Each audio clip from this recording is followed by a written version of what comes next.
Terima kasih Pak Prof. Sebenarnya itu sudah tersampaikan semua yang akan saya sampaikan.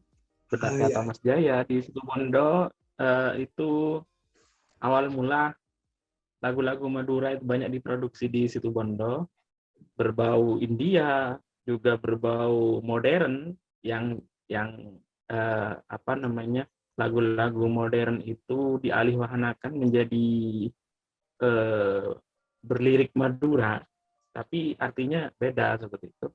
Itu juga banyak. Namun karena sekarang sudah apa namanya marak seperti itu, musimnya sudah marak akan apa namanya pembajakan, juga digitalisasi, maka banyak yang gulung tikar. Semua apa namanya perusahaan-perusahaan recording banyak gulung tikar. Nyambung tadi dari Mas Jaya, ya ada yang berbau India, ini juga ini keluaran tahun berapa ya kalau tidak salah ya, mungkin Mas Jaya juga tahu. Ini saya juga punya, karena saya dulu memang kalau ada lagu Madura, bapak saya itu langsung beli VCD-nya.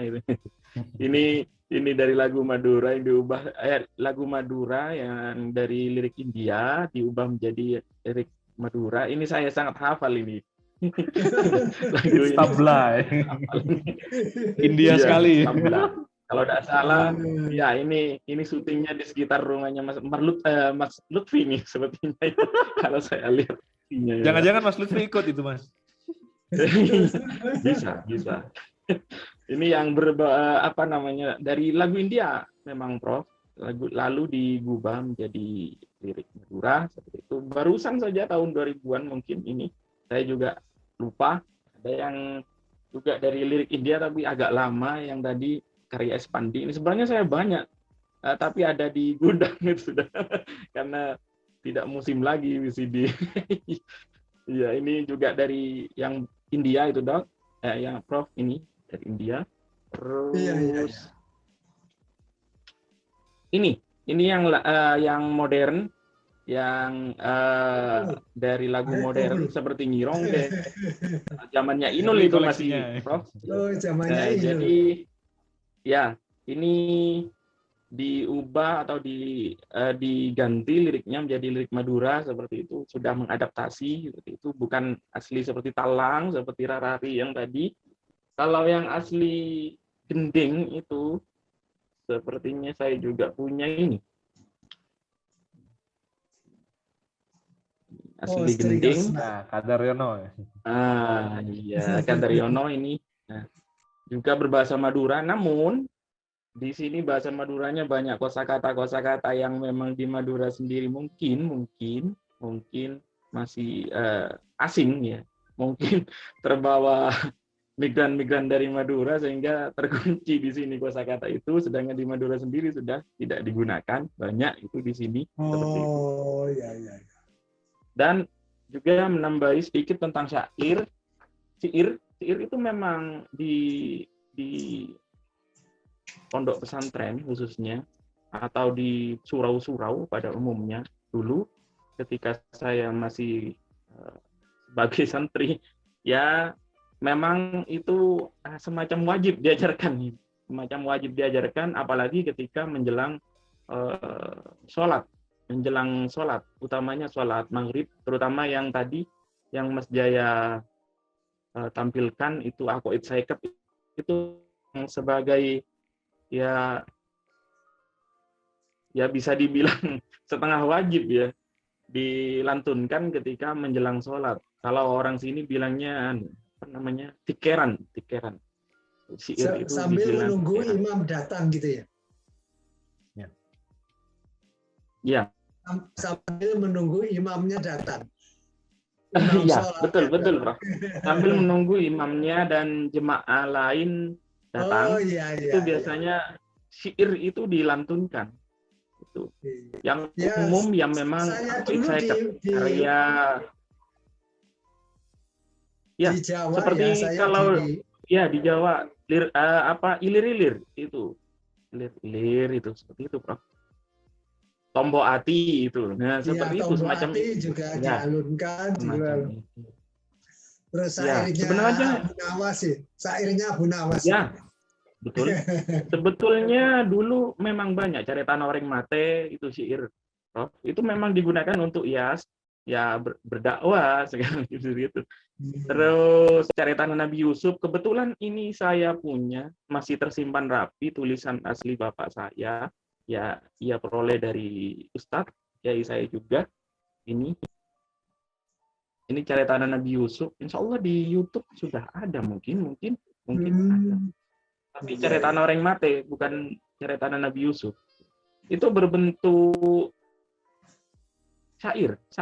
Eh, itu lariknya AAAA seperti itu, sama syair Oh, juga seperti itu. Syair itu sebenarnya syair seperti itu, namun berbau religius di situ, ya mungkin sebagai sarana dakwah seperti itu. Itu sama ya seperti yang disampaikan oleh Mas Jaya. Jadi seperti itu. Yang di daerah saya memang Aku Excited itu masih digunakan sampai sekarang. Aku Excited itu masih digunakan karena itu setiap surau pasti diajarkan. Kalau saya masih santri dulu itu diajarkan, memang Iya, saya diajarkan, akan wajib teringat tahu ya. itu. Saya teringat itu biasanya kalau dulu itu sambil menunggu sholat duhur gitu ya. Sambil menunggu sholat duhur atau sholat asar maupun sholat maghrib. Itu ya pasti mengalunkan syair-syair itu. Di Jawa, Ya, Madura itu sama. iya. Nggak tahu sekarang Itu di Madura masih ada nggak? Di Madura kira-kira masih ada nggak membaca syair? di Madura sendiri saya kurang kurang tahu. Mungkin masih. Kalau di pondok pesantren mungkin masih. Nggak tahu kalau di surau, saya kurang tahu kalau di surau. Nah, mengenai perkembangan musik lagu Madura di Situbondo ya sama seperti yang Mas Jaya sampaikan, memang ada alur-alurnya seperti itu. Jadi ada yang berbau India seperti yang tadi saya langsung berikan tadi, sampul cover CD-nya itu ada yang liriknya memang dari lagu India modern lalu digubah atau dialihwanakan jadi Madura. Tetap musiknya itu. Dan ada juga musik-musik modern dari musik-musik judul-judul musik-musik modern dan lalu dialihwanakan jadi Madura. Namun tak sedikit pula, Dok, tak sedikit Prof, maaf. Tak sedikit pula yang memang asli apa itu Mas namanya, Mas, kalau musik itu, Mas? Gimana Mas Undi? Bukan gubahan, maksudnya bukan Iya, musik gubahan. orisinil Ya, ya, asli musik karangan, original. ya, asli karangan sendiri seperti yang punya Pak Drian seperti itu. Jadi asli karangan sendiri. Namun di sini yang perlu saya garis bawahi, lagu-lagu Madura dari Situbondo itu memang tidak menggunakan bahasanya ya metafora-metafora. Banyak yang tidak menggunakan metafora-metafora. Jadi lagu-lagu Madura di Situbondo itu menggunakan yang ringan-ringan bahasanya, Prof. Jadi tidak seperti di Madura yang seperti Pak Adrian saya tonton itu banyak menggunakan metafora-metafora. Kalau kita bilang dalam bahasa Madura itu rarenggen atau cak lalongit. Namun di lagu Madura pada Situbondo tidak menggunakan itu. Yang modern-modern lah. Iya. Jadi bahasanya yang ringan-ringan saja, Dok. Ate kerong seperti itu. Tidak ke yang metafora-metafora. Ya, sudah meningkat lebih mulai dari ayahnya Pak Adrian, Pak Irsad itu lagu-lagu love song-nya itu, lagu-lagu cinta itu memang sudah bagus ya, tapi menggunakan bahasa. Nah ini putranya Pak Adrian ini melanjutkan ini karya bapaknya. Ini iya. Terima kasih Pak Fendi, ini masukan yang luar biasa. Kalau kita yang ke Pak Adrian butuh, monggo. Silakan mungkin yang lain bisa menambah itu saja dari saya. Terima kasih. Selamat datang. Mohon maaf jika ada belepotan. Ya. Nggak apa-apa. Saya persilakan Pak Lutfi ya, Pak Lutfi. Pak Lutfi. Silakan Pak Lutfi. Halo Pak. Iya, aduh, salam kenal ini. Ini baru muncul ini. Ini lagi lembur ini kayaknya. Ya. Iya, terima kasih loh ya. Salam kenal. Ini dari Jember ya? Kenal, dari Jember. Dari Jember. Saya di Situbondo. Situbondo ya. Saya ini pensiunan profesor, jadi enak anu lah ya. Saya dipanggil Pak Surahman aja. Iya. Kalau orang sudah pensiun itu nggak perlu dipanggil Prof sebetulnya. Ya. Oh iya Pak. Iya. Biasanya kalau saya menulis biasa ada PhD-nya itu saya tulis memang itu apa itulah gelar resmi sampai meninggal pun tetap ditulis. Gitu. Kalau tapi nggak apa-apa. Silakan Mas Lutfi atau Kak Lutfi atau Kang Lutfi.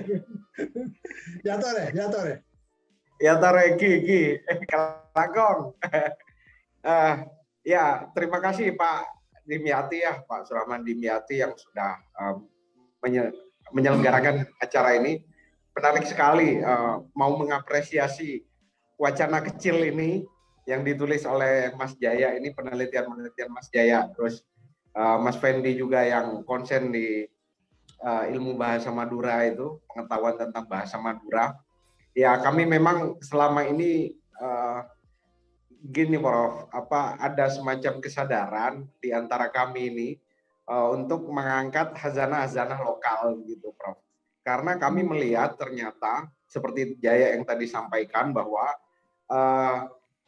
kami selalu di antara kami teman-teman muda di Situbondo ini selalu menganggap bahwa Situbondo ini adalah daerah terpencil, daerah yang jauh dari kota dan lain sebagainya begitu Prof. Nah kami yang berpendidikan tinggi, katakanlah sarjana dan lain sebagainya, akan mendapatkan pengetahuan-pengetahuan yang saya kira banyak hal lah yang menarik ya dalam kebudayaan di masyarakat Situbondo ini, terutama yang ada hubungannya dengan Madura. Terus kemudian kami coba mengulik-ngulik, kami coba membaca beberapa referensi-referensi tentang Madura, tentang Situbondo dan sebagainya, fenomena-fenomena apa yang sifatnya historis. Terus kemudian apa potensi-potensi yang sekiranya itu bisa membanggakan kami gitu loh Prof. Jadi semangatnya ini lebih ke semangatnya bagaimana kami lebih punya kepercayaan diri pada budaya yang berkembang di masyarakat di Situbondo ini atau sebagian dari budaya Madura ini.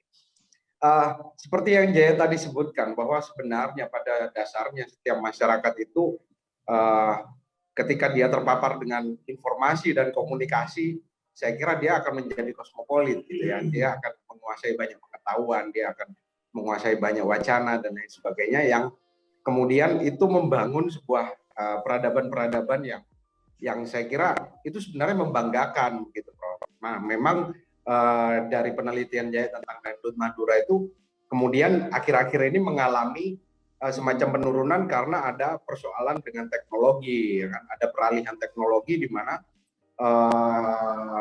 internet dan lain sebagainya itu yang memaksa beberapa industri musik Madura dan hal-hal yang seni pertunjukan dan lain sebagainya itu yang kemudian juga mulai berkurang atau bisa dikatakan sebagai kalah bersaing lah dengan seni-seni atau budaya-budaya yang dari luar begitu. Cuman Jaya pernah dalam penelitiannya itu menyebutkan bahwa memang kita pernah ada orang-orang dari Situbondo ini yang juga bisa mempengaruhi begitu ya, mempengaruhi masyarakat di Madura ini sampai menjadi trendsetter dan lain sebagainya begitu. Nah, saya kira ada satu teman yang saya lupa namanya, dia YouTuber, Pak. Jadi YouTuber ini dia berbasis musik ya, dengan penggarapan yang sangat baik. Kemudian dia bisa menjadi mandiri dengan YouTube-nya itu dengan memproduksi musik-musik yang dia bisa mengambil genre apapun, misalkan dari reggae, dari ini, dan ada unsur bahasa Maduranya, gitu. Kemudian ada tempat-tempat yang tidak jauh dari sekitar kita, ya kan, seperti kayak tadi. Saya tertarik dengan Mas Lutfi ini. Sebetulnya pernah saya rundingkan dengan Mas Jaya ini. Kita ini kalau pakemnya pakem mati, ya ketinggalan zaman. Benar. Saya pernah menawarkan, ini kita ini kan ya Madura begini. Gimana kalau dikeroncongkan? Bagaimana kalau diregekan tadi? Bagaimana kalau dikantrekan? Memang Bu Agustina pernah, Prof, kadang-kadang membuat perubahan baru itu membuat gejolak. Ya memang transisi itu memang selalu begitu. Ya saya dulu pertama kali masuk Amerika itu, aduh, ya saya teringat ada teman saya dari Surabaya, ya sama-sama ke Houston, University of Houston, Texas. Kita pertama masuk langsung itu di Moody Tower. Moody Tower itu adalah, kalau kita itu asrama mahasiswa Amerika lah. Itu sampai 17 lantai ya, 17 lantai. Ya, waktu itu kita datang itu bulan Februari. Melihat matahari bersinar terang. Teman saya itu dengan lincahnya hanya pakai baju batik. Keluar. Baru pintu dibuka langsung. Nggak kuat. Dikirain cahaya yang panas itu, sinar yang terang matahari itu, di luar itu terang seperti kalau kita di Indonesia. Itu walaupun terang benderang, bisa saja minus gitu loh. Jadi kalau kita keluar, ya beku, tangan beku, telinga ini melelet. Jadi telinga kadang-kadang kalau sampai minus gitu, ini memanjang, Pak. Jadi bukan memanjangnya bukan karena apa-apa, tapi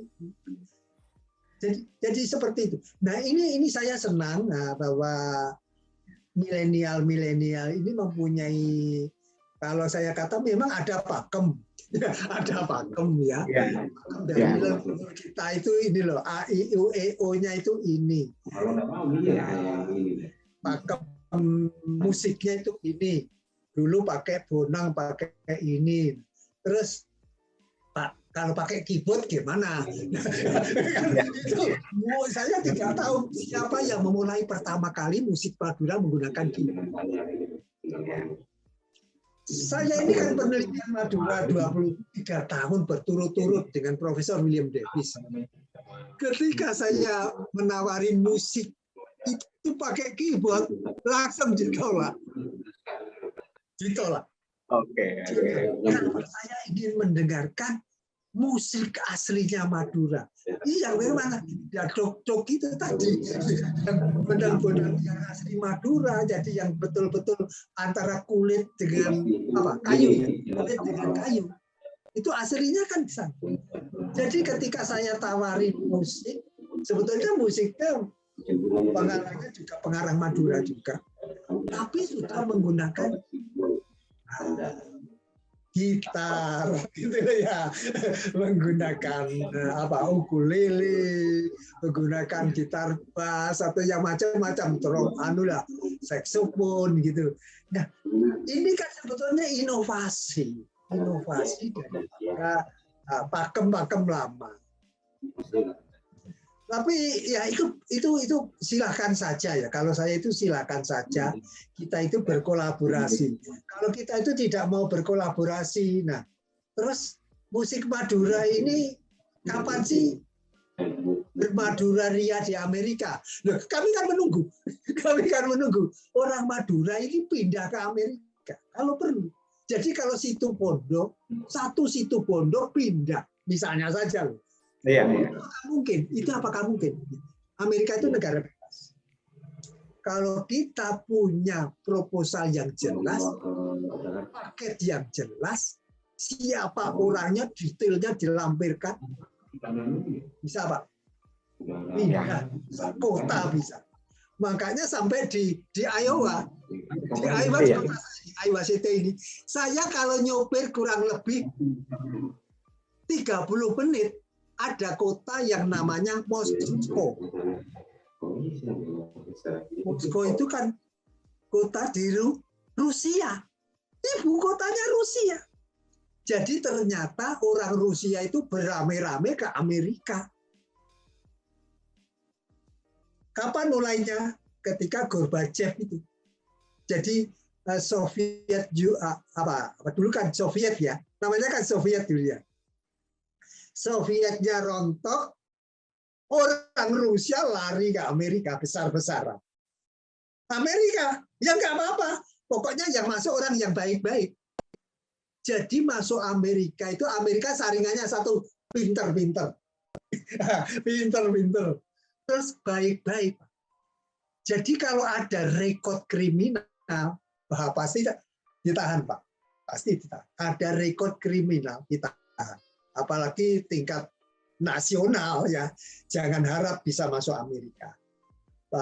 Pernah melakukan penipuan data. Nah, ini saya sampaikan sambil memberitahu juga. Saya akan mengajak teman-teman, ini bumi Allah ya. Saya katakan, saya bukan provokasi untuk pindah ke Amerika, tapi ini bumi Allah, ini halal. Mana yang mengharamkan tinggal? Maka kita hijrah kemanapun boleh, asal itu legal. Jadi diingat, saya tidak mengajak yang ilegal, saya tidak setuju. Saya itu memulai dari awal orang yang sangat mendukung patuh dengan aturan. Aturan lokal diikuti, adat istiadat lokal diikuti, adat orang lain juga kita ikuti. Jadi kalau kita ke Amerika, budayanya Amerika antri, jangan coba-coba nyerobot, Pak. Nah, jangan coba nyerobot antrian. Ya orang sini mengatakan itu tidak marah-marah, kepada Bapak enggak marah. Coba bilangnya begini, un-American. Gimana? Itu kalau sudah dibilang un-American, itu kalau orang sini itu sakit hati, Pak. Kalau dulu saya waktu di Jawa ya, kalau tingkah lakunya nggak sempurna, ora Jowo leko. Ya kan? Ora Jowo. Jadi orang Amerika menggunakan istilah yang sama. Kalau sesuatu yang tidak mengikuti adat istiadat Amerika, itu dibilangnya bukan tidak sopan, tapi dibilangnya un-American. Iya, seperti yang dikatakan Prof. Surahman Dimyati tadi ya, terkait dengan kreativitas gitu ya, untuk tidak terpaku dengan pakem. Sebenarnya kita bisa belajar dari para senior ya. Kalau saya mungkin bisa belajar dari para seniman Al-Badar itu ya. Jadi seniman Al-Badar itu pada masanya itu, pada eranya itu barangkali bisa dianggap gila juga, Prof. Karena pada masa itu ya seni-seni tradisi yang ada di wilayah kami itu ya masih tradisional sebetulnya ya, karena masih berbarengan dengan itu pada waktu itu Orde Baru kan punya ini masing-masing ya, kelompok-kelompok lekra, kemudian jadi itu awalnya Les Bumi gitu. Lekra kan dengan ketoprak dan ludruknya gitu. Jadi Les Bumi ini menggunakan Al-Badar itu. Pada masanya itu dianggap gila juga barangkali. Karena seperti yang dikatakan Prof. Surahman Dimyati tadi ya, lagu Madura pakai gitar. Nah, itu sudah dilakukan di tahun 1950 itu, Prof. Yang Al-Badar tadi ya? Sebenarnya mereka sudah 50. Sudah menggunakan instrumen tadi ya, modern ya. Iya, modern. Itu bisa dikatakan juga pembaru juga ya kalau di tempat kami ya. Bagaimana mereka bisa mengapropriasi referensi ya, terutama dari bioskop itu. Budaya populer itu diserap, kemudian diterjemahkan dengan ekspresi yang lokal gitu ya. Ada Indianya, ya ada Arabnya, gitu. Ya ada Tionghoanya, gitu. Ya begitulah gitu. Itu kan sebetulnya realitas yang bisa ditangkap gitu oleh orang-orang lokal. Gitu. Saya kira begitu saja, Pak Jaya. Pak Jaya bisa menyimpulkan 1-2 kalimat. Silakan. Ya nggak boleh paling jadi silakan pesan-pesan apa yang ingin ditawarkan pada teman-teman masyarakat dunia ya, bukan hanya masyarakat Madura, masyarakat Indonesia dan masyarakat dunia, bahwa inilah musik Madura yang ternyata juga bervariasi dan seterusnya. Ya, saya pikir kita bisa banyak belajar ya dari leluhur kita ya, khususnya ketika mereka mengekspresikan lewat lagu gitu.